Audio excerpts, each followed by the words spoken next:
আমি এখান থেকে দূর থেকে দেখলাম একটা চড়ুই পাখির বাসা, একটা ডুমুর গাছের পাতায় বাসা বেঁধেছে। চলুন আপনাদেরকে দেখায় কত সুন্দর করে পাখিটি বাসা বেঁধেছে। এত ছোট একটা পাখি, কিন্তু এর ইঞ্জিনিয়ারিং দেখলে মাথা নষ্ট। দেখেন, এটা হচ্ছে বাসার পিছনের দিক, আর পাতার গোড়া যেটা ওটা হচ্ছে সামনের দিক।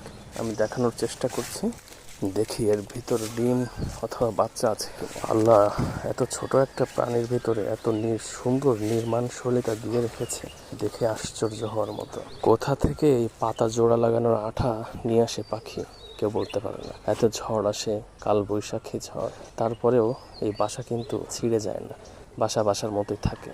আল্লাহর রহমত সব কিছুই। বাসার ভিতরে ডিম অথবা বাচ্চা কিছুই নেই, বাসাটি নতুন তৈরি করেছে পাখি। হয়তো কিছুদিনের ভিতরে ডিম পারবে, ডিম থেকে বাচ্চা ফোটাবে, সেই আশায় রইলাম।